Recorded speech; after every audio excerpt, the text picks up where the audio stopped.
준공 전 신축 중인 상가의 임대차 계약을 체결할 때 임차인분들 겁나시죠?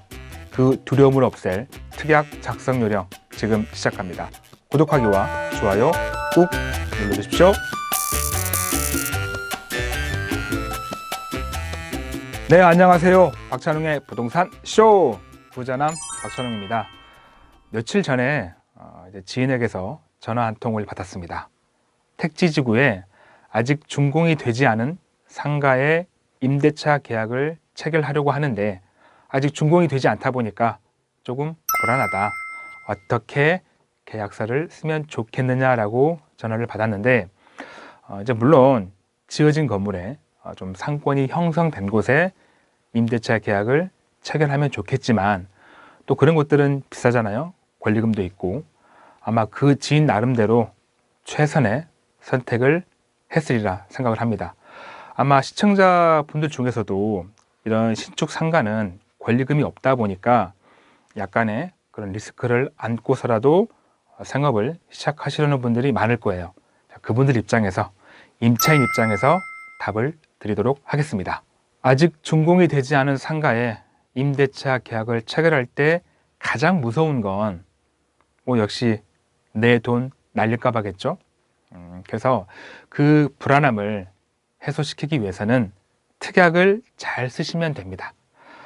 특약이라는 건 일반적인 계약 내용이 아닌 좀 특수한 상황에 대한 쌍방 간의 합의입니다. 그리고 강행 규정으로서 법적 효력이 있죠. 그래서 이 특약을 잘 쓰시면 그 불안함을 해소시킬 수가 있는 겁니다. 다만 특약 쓰실 때는 계약 당사자, 이 양방이 아닌 제3자 누가 봐도 그 내용을 이해할 수 있을 만큼 자세하게 적으면 돼요. 그러면 그 특약 어떻게 적어야 할지 한번 예를 들어보겠습니다. 일단 내가 지켜야 될 돈은 보증금이나 계약금이나 월세겠죠. 특약을 이렇게 적으시면 좋을 것 같아요.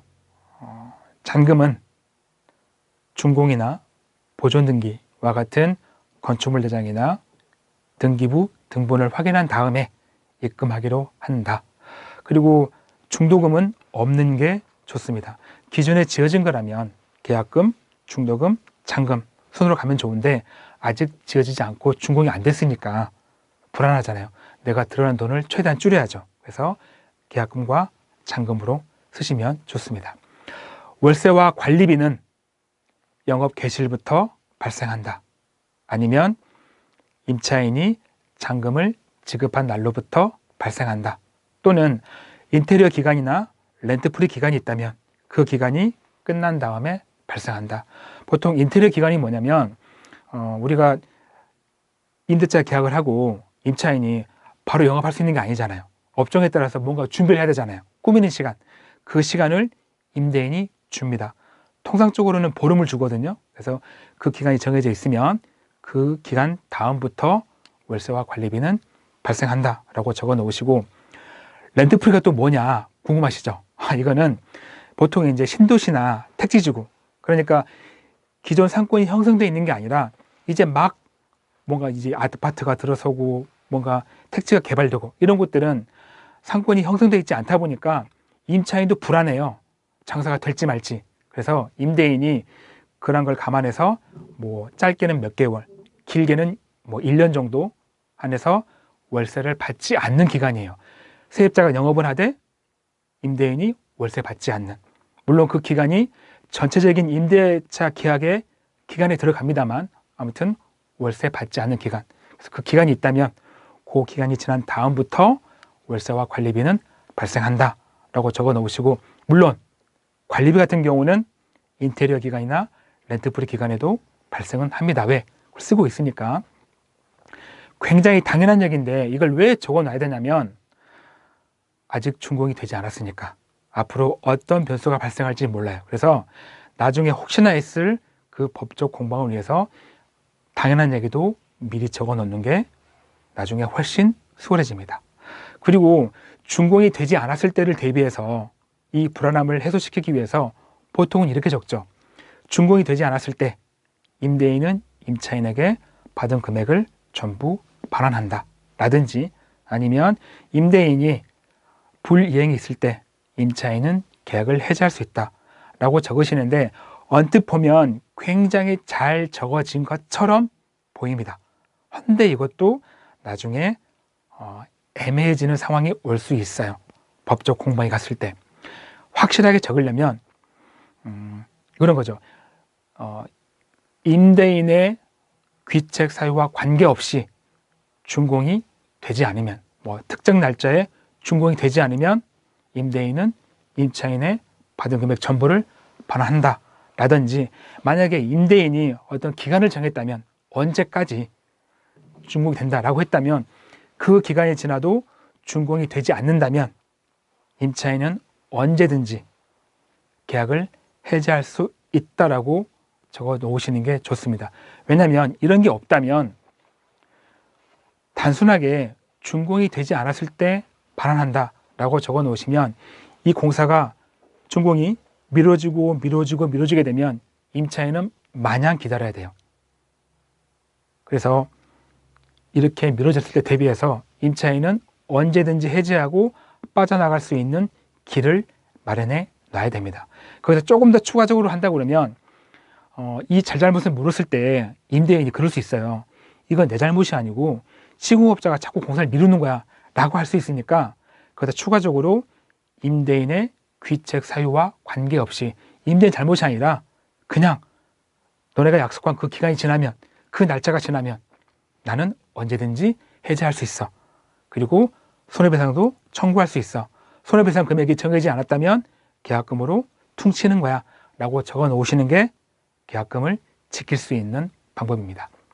여기가 끝이 아니에요. 또 있습니다. 특약사항에 적을 게 어떤 거냐면, 준공이 되지 않아서 내가 영업을 못할 수 있지만 준공이 돼도 영업을 못할 수가 있어요. 왜? 영업 인허가 문제 때문에. 해당 건물이 내가 하고자 하는 업종을 못하는 경우가 있다는 거예요.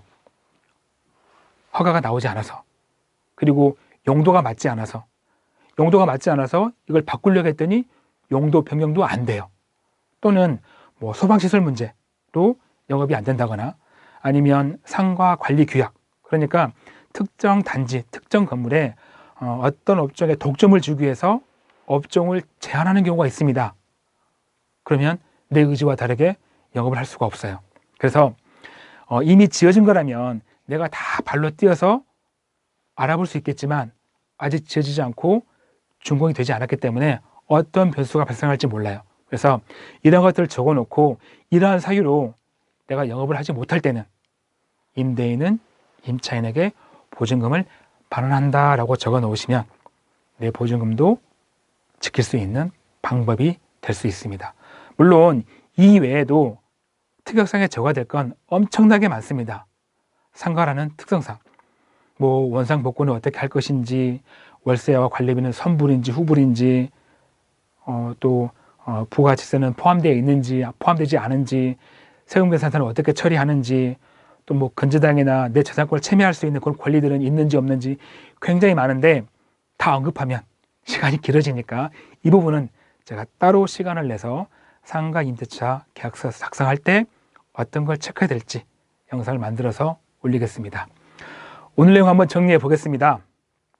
준공 전에 상가 임대차 계약, 당연히 임차인은 겁이 납니다. 두렵죠. 하지만 특약만 잘 적어 놓으시면 된다. 그리고 그 특약은 계약 당사자, 양방이 아닌 제3자 누가 봐도 쉽게 이해할 수 있도록 자세하게 적어 놓으시면 된다. 그리고 그 예는 제가 앞서 말씀드린 예가 있으니까 그 예대로 잘 적어 놓으시면 여러분의 돈을 더 잘 지킬 수 있습니다. 오늘 내용 여기까지고요. 내용 좋았다면 구독하기와 좋아요, 알림 설정 꼭 눌러주시고요. 저는 다음 영상에도 최선을 다하겠습니다. 고맙습니다.